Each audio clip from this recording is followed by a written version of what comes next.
Welcome into Moving the Chains. I'm Kevin Thomas alongside Jerel Hendricks. We've got a great interview lined up for you guys today. A very special guest to give us a 2022 season preview of the Silver Bluff Bulldogs. Head coach D'Angelo Bryant. Coach, how you doing today? I'm doing well, man. I'm blessed. Awesome. We appreciate your time. We really do. This is you guys' first time tuning in. Be sure to give us a follow on Facebook, Twitter, Instagram, YouTube at Movin Chains, MOVINCHAINS. Also check out our podcast on Spotify, Apple, Google, etc. So, Coach Bryant, you'll be heading into your fifth season here with the Bulldogs. Let's talk about your coaching career. How'd you get started in coaching? Oh man, coaching was something I always wanted to do. It was always a desire for me. I think the biggest person that led me to this was my former head coach, and who was newly 2022 Hall of Fame inductee, Coach Al Lown. So immediately when I got out of college, I knew this was exactly what I wanted to do. So I jumped in it. My first job experience was down at James Island Charter High School, where I worked under Coach John Patterson.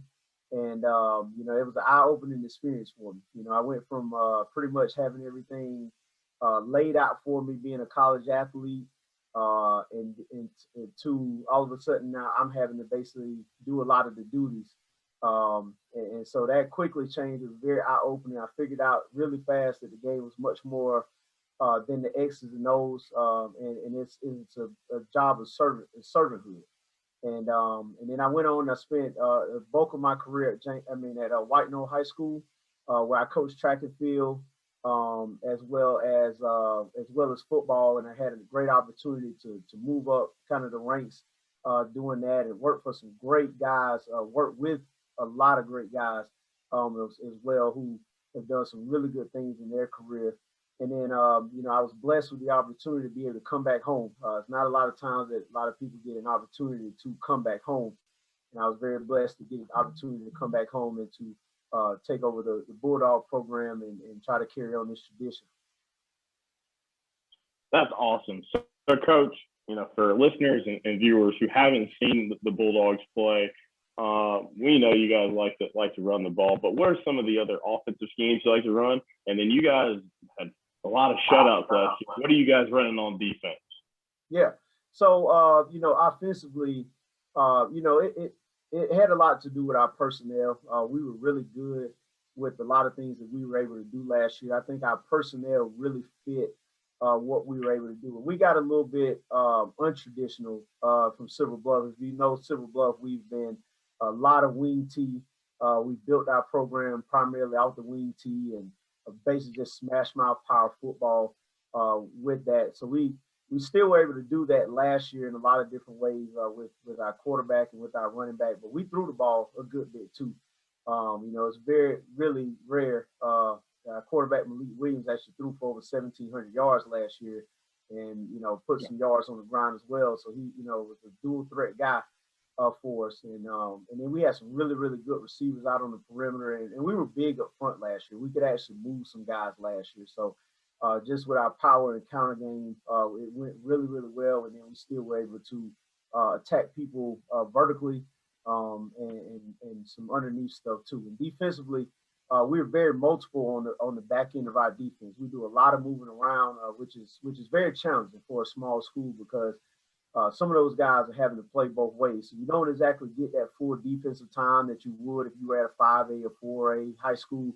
So you have to, schematically, you have to be vanilla with what you do, but a little multiple to give some teams some different looks and different things like that. So we run a lot of two high safety looks. We're very active with our linebackers with what we do. And we just try to keep it really simple for our defensive front. We don't want those guys thinking too much. We just want those guys to try to be as disruptive as possible. And you played running back at Wake Forest after your playing career there at Silver Bluff. Now, right now, you're coaching. Do you coach, or do you call plays on the offense, or do you have coordinators that handle both sides? No, I actually more of a defensive guy. So last year I kind of took over responsibilities of calling the defense a whole lot last year. Before I have called the offense my first 2 years when I was here. Believe it or not, even though I was an offensive player in college, I've always preferred to be on the defense side of the ball. I have more of a defensive mind. I think it's just something that comes a little bit more natural. I was really good defensive back when I was in high school. And so I think that just kind of had a lot of carryover. I just happened to just be somewhat talented carrying the football. At least somebody thought I was. I won't say you were. Awesome. So, Coach, you guys are having to replace a few key pieces like running back Trayvon Dunbar, D lineman Jaden McLeod. What kind of team do you have coming back? Any special guys to look out for? We know you got a great quarterback with Malik Williams already. Well, I mean, yeah, everything's going to start obviously with the leadership of Malik and his playing style. You know, this young man's entering his fourth year as a starter. And even this year, we're going to play him on both sides of the ball. You know, we want to get him involved with his leadership and his athleticism. Just really means a lot to this team. You know, replacing guys on that defense last year. You know, we lost 8 key defensive starters, and all of those guys were really, really, really good in their own way. And so we had a lot of guys last year that actually got some playing time, but they didn't get a full game experience. And I think that's right now is probably the biggest question mark for us as a staff is how these guys are going to play through a 4-quarter game versus them maybe coming in sparingly. So they have some experience with doing that. We moved Malik Mazone, a freshman who started for us at free safety last year. We moved him to inside linebacker. He's a guy that's probably gained about 15, 20 pounds this offseason. He's done a really, really good job. Defensive front, guys like David Davis, who played down the stretch for us last year. And then we've had a couple of little surprise seniors step up for us. On the back end of defense, I think it's probably our strong suit. Again, we'll play Malik Williams kind of at some free safety. Ricardo Jones is definitely a name to look forward to. He's been a 3-year starter for us, hard-hitting safety. Likes to come down the hill, and I really like what we're doing at our corner position. We got 2 guys over there that are really, really fast and quick, and they do a really good job of staying disciplined with what they do. Offensively, I think the biggest piece that we're missing is that offensive line. We were very fortunate enough to really chew up some grass last year. With those talented ball carriers overall. Just all the way around. And so, guys like Corey Heath, who's moved on and he's at Limestone now, and Connor Barton, AJ Gaines, those are the 3 seniors last year that were really kind of role graders for us. But we have some younger guys. Christian Echols, who's a 6'4", 240-pound junior for us. He started every game for us at left tackle last year. Garris Chambers is also another young man. He actually got his first start in the state championship game as a freshman. So, welcome to high school football when it came to that. And then, I think out on the perimeter, I think we'll be fine as well. We got Arthur Walker back, and he's just kind of a Swiss Army knife for us. And the guy who's kind of a little bit of a hidden gem, I think, is Dejuan McCorkle, who is actually in relation. I think he will probably put you in the mind of Cordray Tankersley, who we kind of mentioned earlier. Has that same build and not as fast, but he's very smooth and athletic. So I think we got some guys on the perimeter we can get football to. That's awesome. So, Coach, looking at the summer, how did your workouts go with your strength program, maybe 7-on-7, and what kind of scrimmages and jamborees do y'all have lined up? Yeah, I think our summer was fantastic, to be honest with you. I love everything from the attendance and just coming off really, let's be honest, coming off of really 2 COVID years. Because even though we had the 2020 year where everything was really modified the way we can work out, you get kids out of a norm, and then all of a sudden 2021 they come back, and we had a fantastic year in 2021 as far as attendance and the guys not just being there, but they were there to work. This year, very similar. We was breaking in a new group. We understood that, and they had a fantastic summer. We had a large majority of the team, over 90% of the team made over 93% of their workouts.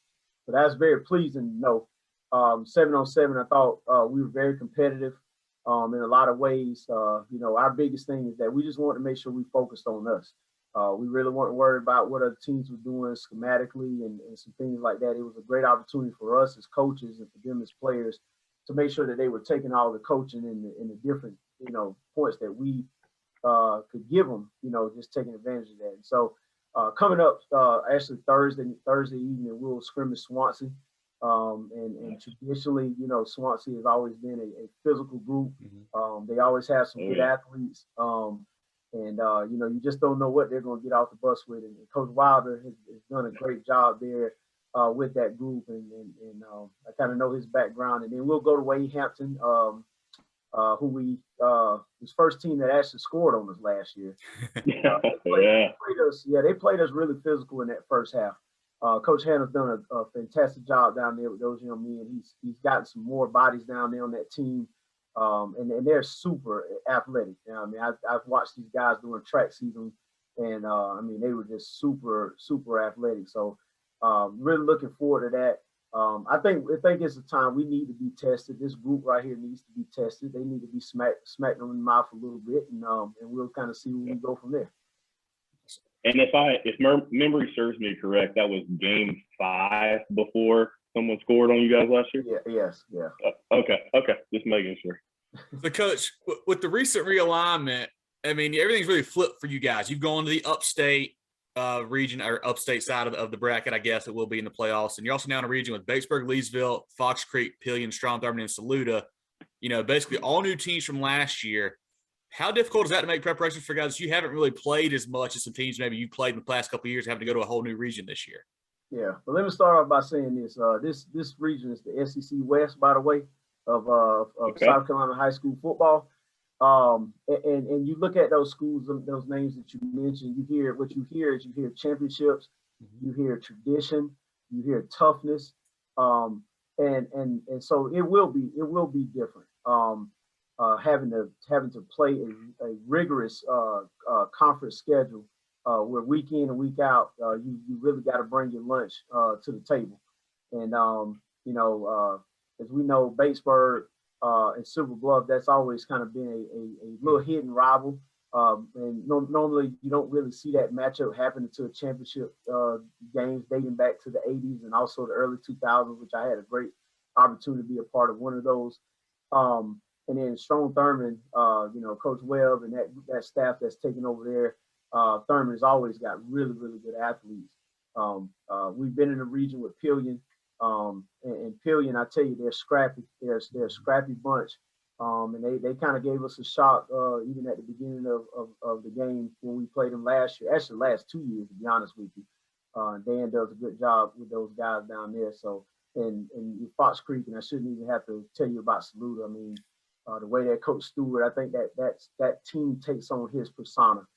Tough, gritty, guys that are ready to play, very, very coachable young men, and guys who want to win. So each week, I mean, I guess we all just gonna be taking punches at each other and trying to see who finishes at the mountaintop.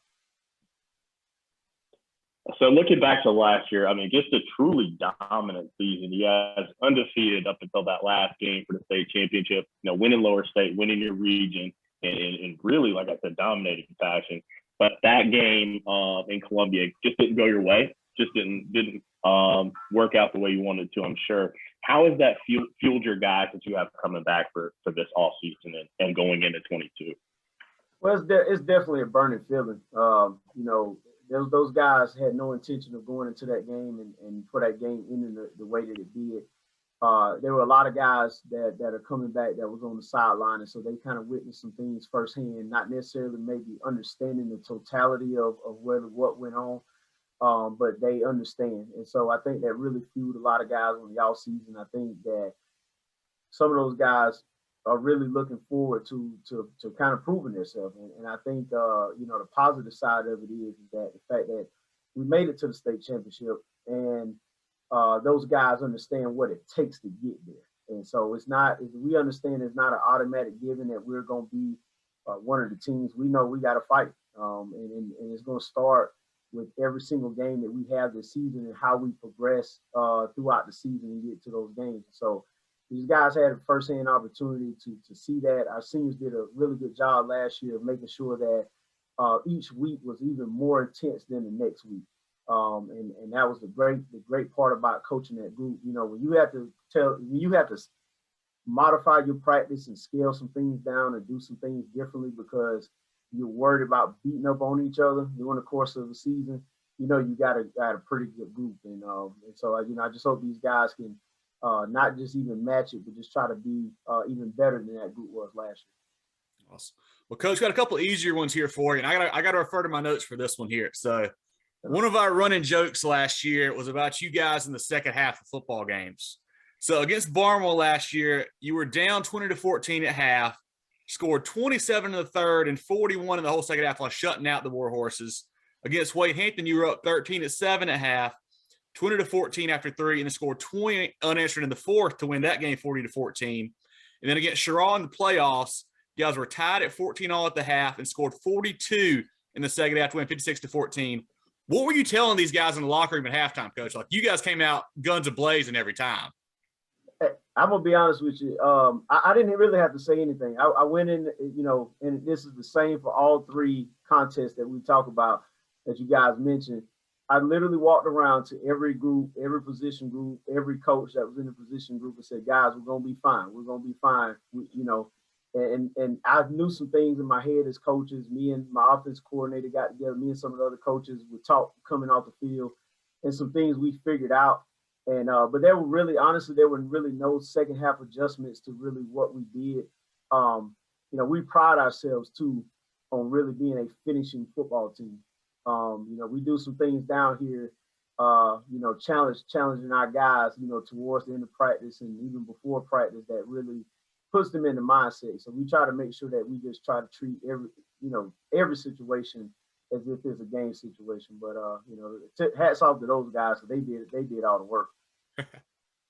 Yeah, I don't know about that, Coach, because me and Kevin, we talked about it. We would see the results, and these guys are coming out crushing people in the second half. Coach Bryant must be throwing, clipboards or something in there, to get these guys fired up because they just flipped the switch. It looked like. No, man, I didn't have to do that this year, man. So no shopping carts went flying in the locker room. All that other stuff. I love it. So you guys have a tremendous atmosphere down there. What makes it so special? And then outside of Silver Bluff, what are some other atmospheres or perhaps your favorite to go play in? It really just dates back to pride about this community. I think that's one of the things that I've been very blessed to have an experience both as a player and also as a coach. It's just the pride of this community. Friday Night Lights is the thing to do here, and it's a big part of the culture that's here at Silver Bluff, and it means something to the community. It means something to these kids. And that's what we just try to make it an enjoyable atmosphere each and every time those lights cut on at the Dog Pound, because I remember what it was like being that little kid and watching guys like Dwayne Bates and Quentin Neals and Corey Chavis and some of those guys just perform on Fridays. And I always said, I want to be one of those guys, and then I had an opportunity. So I try to tell our guys that, every single time that these lights cut on, you have a bunch of young men that you have an opportunity to have an impact on, as well as the people out in the community. So we're big with community service. We're big with outreach with the community and talking and making sure that we're manable and doing all the little things that we need to do because, we do want to show our fans a lot of appreciation. That's awesome. Yeah, we witnessed that in Columbia last year covering that state championship game. Y'all had the away side packed out and everybody was rowdy. And they stayed in it even though, like I said, things didn't go well. The fans continued to support the team. So that was really cool to see. And as always, on Moving the Chains, I'm a foodie. Kevin's a foodie. So, like, if we're in the Petticoat Junction, all those communities, or even in the Aiken area, where can we get the best meal? Man, look here. I need y'all to bypass the city of Aiken and come on down here, man. We got some good little spots down here. Okay. Man. So listen, if you guys make it down, you definitely got to check out one of the new. It's actually a new spot. It's called J Dubs. Okay. J Dubs. J Dubs. All right. Great pizza and wings. Your kind of style. It's definitely a spot, man, that you got to check out. And we actually have it now in both Jackson and New Wellington, so it feeds into two of the three communities that's actually there. And there's a couple more places. Like I said, if you guys looking for some barbecue, we got Carolina barbecue here. Been standing for extremely long time. You got other places like Atomic City Billiards and then also Papa's Kitchen as well. Okay. So man, we got some spots, man. It might just take you a little extra couple miles to come to, but man, we got them. I ain't gonna send you to the norm stuff. I love it. I trust you. For sure. Well, Coach, last question here. What are some of you guys' goals for the 2022 season? Well, we want to make sure we take one game at a time. Our number one goal is to make sure each and every week that we're finding a way to get better. Obviously, winning the first half of our region. First half of our schedule, then the region, and then putting ourselves in a position where we have an opportunity to make it back to Benedict. And that's just going to start with our guys just continuing to buy into the process and just understanding that there is a process to get to it. And at the end of the day, we know exactly where we want to be. So, our goals are very simple, very similar to some other schools. But, one of the things that we do is we really focus on the little things that's going to help us reach the bigger things. Well, this has been great. Definitely want all of our viewers and listeners to go check out Coach Bryant and the Silver Bluff program on Twitter, Facebook, etc. Follow along with those guys. He does a great job posting updates throughout the season. So definitely check him out. Also follow us at Movin Chains, Facebook, Instagram, etc. on Google, Spotify, Apple, all that stuff. Jerel, any other questions for Coach before we let him go today? All right, I got one quick one. Hey, Coach, we were doing some research, and we saw you guys had quite the NFL lineage at Silver Bluff. I need you to pick your favorite guy that played in the league that came through Silver Bluff. Oh man, gosh, you gonna put me on the spot like that? There's so many. Oh man, I would probably have to go with, and again, I just grew up watching this guy. It's Corey Chase. He's such a student of the game. His workout regimen and what he did and how disciplined he was. But still is. I'll be honest with you, the guy still look like he can go out there and play. He was just one of my favorite guys because he really understood how to be a professional. And in a lot of aspects, that just, and he was very instrumental in my career, both while I was playing and also even after I was playing as well. And it helped. His uncle Barney Chavis played for the Denver Broncos for many years, and so he just kind of understood that role. So I'll probably say he's one of my favorites. I'm not gonna say the favorite because I feel like I would be disrespecting so many guys that have done it. So we're certainly proud of each and every last one of those guys who really paved the way and has gotten that opportunity. Both of my former teammates, Marcus Lawrence, Troy Williamson, and yes, and believe it, Troy was that fast. He was that fast. Down to Cordrea, just watching him grow and watching him develop. And we're certainly proud of our two guys that we have in there now, which is Teron Jackson and DeMarcus Lawrence. So certainly proud of all of those guys who represent Silver Bluff in a very, very great way. That's really cool, Coach. Well, yeah, I was so I wasn't shocked, but I was like, man, that's pretty cool coming from, those small communities to have so many guys playing the league from this state and play at a high level. So that's really cool. I just want to, continue to wish you success with your program. You're doing all the things right. One of my favorite teams to follow last year, just outstanding program. Wish you guys continued success, and I know you're going to have a successful season. I certainly appreciate it. For sure. Thanks for the time, Coach. We appreciate it. I look forward to following you guys this year and hopefully stopping by a game and getting to meet you in person. Okay. Thanks, Kevin Jerel. Appreciate you guys and all you're doing for South Carolina high school football. Yes, sir. Best of luck. Thank you.